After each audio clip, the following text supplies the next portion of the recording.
ఈరోజు కాంగ్రెస్ ప్రభుత్వంలో నాకు దక్కిన ఈ గౌరవము మరి విశిష్టమైనది. నాకు కాంగ్రెస్ ప్రభుత్వంలో నేను వార్డు మెంబర్ స్థాయి నుంచి సర్పంచ్ స్థాయి, మండల అధ్యక్షుల స్థాయి ఎదగడానికి మరియు అదే కంటిన్యూషన్లో ఉండి ఈరోజు నేను ఉన్నాను అని మా రేవంత్ అన్న ఖచ్చితంగా నేను ఉంటానని చెప్పంగానే ఎంతమంది ఉన్న ఈ మార్కెట్ కమిటీని ఆయన ఆశీస్సులతోని ఇక్కడ ఉన్న నియోజకవర్గ ఇన్ఛార్జ్ గ్రాడ్యుయేషన్ ఆశీస్సులతోని నాకు పదవి దక్కింది 100కు 100%. మరియు అలాగే ముగ్గురు ఇన్ఛార్జీలది పెద్ద పదవి కాబట్టి ఇది కులను హనుమంత్ అన్నది కానీ మరియు ముప్పల్ పరమేశ్వర్ రెడ్డి అన్న కానీ 100కు 100% వాళ్ళు సహాయ సహకారాలు వాళ్ళు అందించారు. మరియు ఇక్కడ ఉన్న పెద్ద మనుషులు అరన్న కానీ సుధీర్ రెడ్డి కానీ వీళ్ళు కూడా నాకు 100% సహకరించిండు. ప్రభాకర్ అన్న, మైనంపల్లి హనుమంత్ అన్న, ఇక్కడ ఉన్న నాకు వచ్చిన 15 మంది అధ్యక్షులు ప్రతి విషయంలో నాకు తోడుండి నన్ను ముందుకు నడిపించడం కోరుకుంటున్నాను. ఈ రోజు నుంచి నేను మార్కెట్ కమిటీ అంటే నాకు వ్యవసాయం తెలియంది కాదు. నాకు ఏదున్నా సరే నేను ఈ రోజు పొద్దున్న రేసు వ్యవసాయంలో ఉంటా కాబట్టి ఖచ్చితంగా వ్యవసాయదారుడి బాధలు ఎలాంటి అనేది నాకు తెలుసు. కాబట్టి ప్రతి విషయంలో మీరు చూస్తారు రేపు ఖచ్చితంగా నేను ఏం చేస్తా అనేది ఎట్లుంటుంది అనేది ప్రతి రైతు దగ్గరికి పోయి ప్రతి రైతుకు కావాల్సిన అవసరాలను ఏదున్నా కానీ నేను తీరుస్తాను కోరుకుంటున్నాను. ఈరోజు ఆ రాజ్యాంగం మూలంగానే ఈరోజు నేను గ్రంథాలయ సంస్థ చైర్మన్గా ప్రమాణ స్వీకారం చేశాను. ఎందుకంటే భారతదేశానికి మూలం. ఈరోజు భారతదేశం కూడా అన్ని విధాల పరిపుష్టంగా ఎదగడానికి ఆ రోజు మనం నిర్మించుకున్నటువంటి డాక్టర్ బిఆర్ అంబేద్కర్ సాబ్ నిర్మించినటువంటి రాజ్యాంగం మనకి ఈరోజు మూలాధారం. ఆ మూలాలను మనం మర్చిపోకుండా ఎప్పటికప్పుడు కూడా రాబో తరాలకు కూడా రాజ్యాంగం నుండి విలువలతో కూడుకున్నటువంటి విధి విధానాలను కూడా మనం నేర్పాల్సిన బాధ్యత ఉంది. కాబట్టి అదేవిధంగా ముఖ్యంగా ఈరోజు భారత రాజ్యాంగం అమలైన రోజు అని చెప్పేసి అనుకున్న తర్వాతనే ఈ ప్రోగ్రాం పెట్టుకోవడం జరిగింది. ఎందుకంటే మాకు అంబేద్కర్ గారు అంటే చాలా అభిమానం. ఎక్కడికక్కడ కూడా మేము చాలా విలేజ్లలో కూడా అంబేద్కర్ విగ్రహం ఉండాలని చెప్పేసి అంబేద్కర్ విగ్రహాలు మేము పెట్టించిన సందర్భాలు చాలా సందర్భాలు ఉన్నాయి. జిల్లా వ్యాప్తంగా గ్రంథాలయ బలోపేతానికి మీరు ఏం చేయాలి? గతంలో విధ్వంసమైనటువంటి గ్రంథాలయాలను కూడా షార్ట్ పీరియడ్లో ఎక్కడికక్కడ పరిశీలించి ఎక్కడ ఏ అవసరాలు ఉన్నాయి లేదా ఏ మున్సిపాలిటీలో కానీ ఏ పెద్ద గ్రామాలలో కానీ గ్రంథాలయాలు ఎక్కడైతే లేవో అవన్నీ అక్కడ కూడా ఉన్నటువంటి వనరులను వినియోగించుకుంటూ ఎక్కడికక్కడ అభివృద్ధి చేస్తామని చెప్పేసి యువతకు ముఖ్యంగా పుస్తక పఠన చేసే విధంగా ప్రోత్సహిస్తామని చెప్పేసి సందర్భంగా తెలియజేసుకుంటాం. ఈరోజు గౌరవ ముఖ్యమంత్రి రేవంత్ రెడ్డి గారు సీనియర్ ఉన్నటువంటి ఇద్దరు నాయకులకు శ్రీనివాసరెడ్డి గారికి గ్రంథాలయ చైర్మన్, నరసింహ యాదవ్ గారికి మార్కెట్ కమిటీ ఇవ్వడం చాలా సంతోషం. గ్రంథాలయానికి వచ్చినట్టయితే ఉమ్మడి రంగారెడ్డి జిల్లాలో మీ అందరికి తెలుసో లేదో ఉమ్మడి రంగారెడ్డి జిల్లా గ్రంథాలయ వికారాబాద్లో ఉండేది.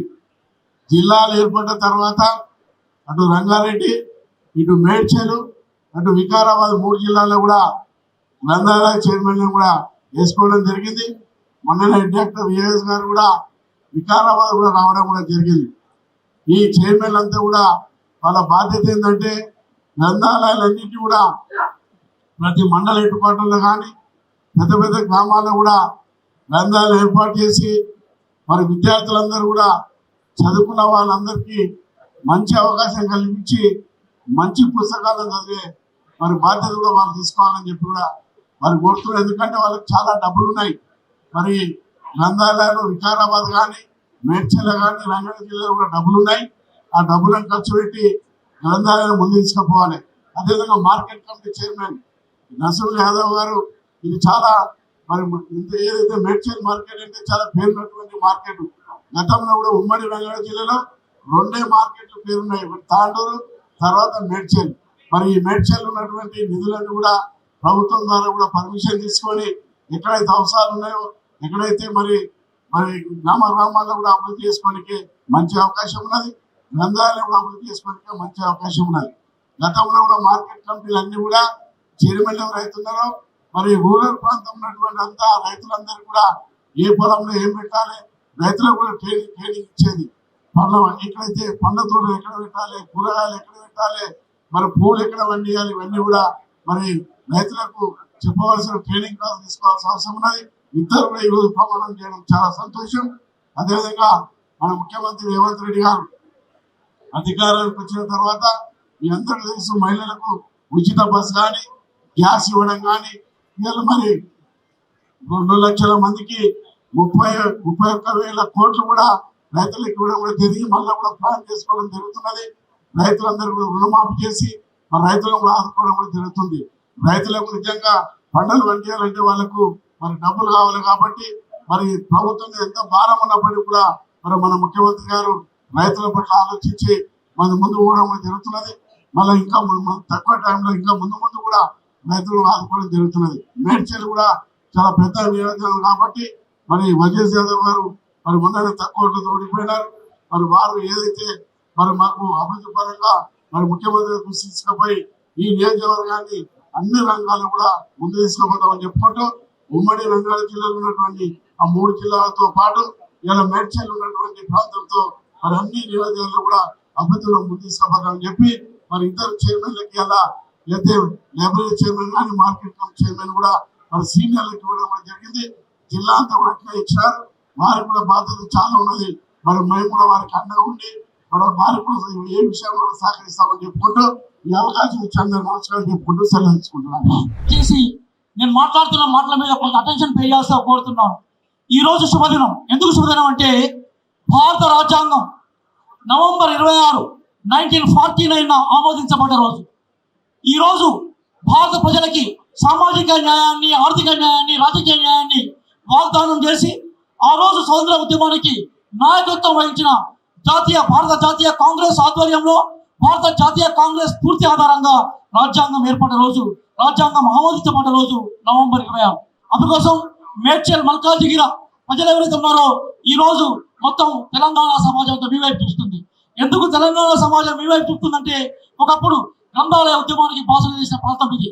ఒక పట్టికోట అల్వార్ స్వామి గారు, ఒక మనకి రావిచెట్టి రంగారావు గారు, కొమ్మరాజు లక్ష్మణరావు గారు, మగ్దుం మయోద్దీన్ గారు, అట్లాగే సురావరం ప్రతాపరెడ్డి గారు, అట్లాగే తెలంగాణ ప్రాంతంలో హైదరాబాద్ సంస్థానానికి మొట్టమొదటిసారిగా చైర్మన్ గా వ్యవహరించిన బూర్గు రామకృష్ణరావు గారి స్ఫూర్తితోటి గ్రంథాలయ ఉద్యమం వచ్చింది. మరి ఆ గ్రంథాలయ ఉద్యమ స్ఫూర్తిగా రేపు రాబోయే తెలంగాణలో గౌరవనీయులు పెద్దలు ఈ రోజు రే ఆఫ్ ది హోప్ గా ఉన్న రేవంత్ రెడ్డి గారు ఈ రోజు మనకు దశాదిశను ప్రజా పరిపాలన రూపంలో తీసుకొస్తున్నారు. ఈ రోజు భారత ప్రజలు అంధేరీ మే ఏక్ చింగారి, భారత ప్రజలు చీకట్లో ఒక వెలుగు దివలాగా, చీకట్లో ఒక వెలుగు రేఖలాగా రాహుల్ గాంధీ గారు చూస్తున్నారు. అంధేరీ మే ఏక్ చింగారి. ఇప్పుడు రాహుల్ గాంధీ గారు అయితే మనకు ప్రజానాయకుడు రే ఆఫ్ ది హోప్ గా ఉన్నది రేవంత్ రెడ్డి గారు. వారి నాయకత్వంలో రేపు ప్రజాస్వామ్య రక్షణ, ప్రజలకు న్యాయం చేయాలనుకున్నప్పుడు ప్రజల్లో జ్ఞానం ఉండాలి. కాబట్టి జ్ఞానం పుస్తకాల రూపంలో ఉంటుంది. ఆ పుస్తకాలు ఏవైతే ఉన్నాయో ఈ రోజు గ్రంథాలయాల్లో ఉంటాయి. కాబట్టి గ్రంథాలయాల దశ కూడా మారుతా ఉంది.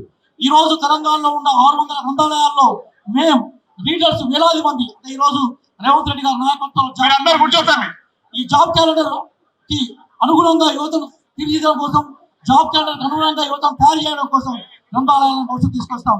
రంగారెడ్డి, మేడ్చల్ జిల్లాలో శ్రీనివాస్ రెడ్డి గారి నాయకత్వంలో గ్రంథాలయ దీప్తుల ఉద్యమంలో తీసుకొచ్చి ప్రజల అవసరాల కోసం మేము పనిచేస్తామని, రేపు రాబోయే కాలంలో తెలంగాణ రాష్ట్రాన్ని రేవంత్ రెడ్డి గారి నాయకత్వంలో ఒక జ్ఞాన తెలంగాణ రూపొందించే క్రమంలో మా కృషి చేస్తామని ముగిస్తూ ఈ అవకాశం ఇచ్చిన పెద్దలకు మరొకసారి జై జై తెలంగాణ, జై భారత్ తెలుస్తూ మార్కెటింగ్ కమిటీ చైర్మన్, అదే విధంగా గ్రంథాలయ చైర్మన్ ఇద్దరిని కూడా దీవించాలనే ఉద్దేశంతో వేదిక మీద ఉన్నటువంటి నక్క ప్రభాకర్ అన్న గారికి, అదే విధంగా వేణుగోపాల్ రెడ్డి గారికి, సరిత గారికి, మా అక్క శ్రీదేవక గారికి, వేదిక మీద ఉన్నటువంటి తిరుపతి బోర్డు చైర్మన్, మాకెప్పుడన్నా తిరుపతి టికెట్ కావాలంటే నంబరు అన్న మరి బోర్డు నంబర్ గారు, మిగతా సోదరులందరూ కూడా వచ్చారు.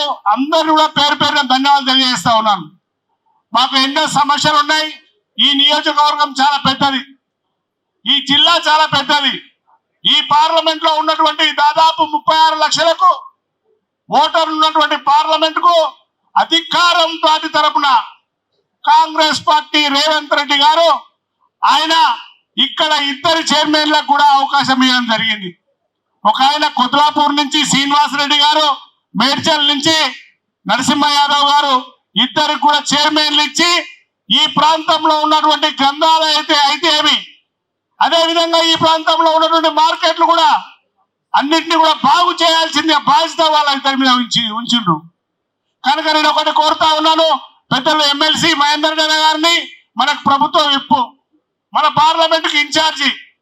అదే విధంగా ఎన్నో సమస్యలు ఉన్నాయి మనకి. ఈ సమస్యలన్నీ బాగు చేయాలంటే అధికారంలో ఉన్నటువంటి మహేందర్ అన్నకు తోడువా ఈ ఉన్నటువంటి ఇద్దరు చైర్మన్లు కోఆర్డినేషన్ చేసుకొని ఈ ప్రాంతాలంతా కూడా బాగు చేయాల్సిందిగా నేను వాళ్ళిద్దరిని కోరుతా ఉన్నాను. నేను చెప్తా ఉన్నా, ఈ ప్రాంతంలో గౌరవ ముఖ్యమంత్రిగా పార్లమెంట్ సభ్యుడిగా ఉన్నప్పుడు ఇక్కడ ఉన్నటువంటి సమస్యలన్నీ కూడా అతనికి తెలుసు. ప్రతి సమస్య అంగళం కూడా తెలుసు. మరి ఈ ప్రాంతంలో అభివృద్ధి కావాలంటే 15 మంది కాంగ్రెస్ పార్టీ అధ్యక్షులు ఉన్నారు. మరి మన దగ్గర 3 మేయర్లు మొన్ననే బోడుప్పల్, పిట్యాది కూడా, జవహర్ నగర్ 3 మేయర్లు కూడా మన పార్టీలో కలిసిర్రు.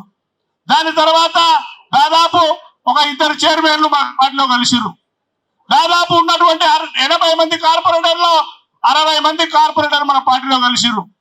నేను ఒకటే కోరుతా, ఈ ప్రాంతంలో ఉన్నటువంటి సమస్యల మీద పూర్తి అవగాహన ఉన్నటువంటి మన ముఖ్యమంత్రి గారు మొన్ననే నేను మాట్లాడి గత ప్రభుత్వంలో 414 కోట్లతోనే అక్కడ గట్కేసర్ నుంచి స్టార్ట్ చేసుకొని గట్కేసర్, పోచారం, అదే విధంగా తూముకుంట, నాగారం, మనకు జవహర్ నగర్ వరకు దాదాపు 414 కోట్లతోనే రోడ్లు శాంక్షన్ చేయడం జరిగింది.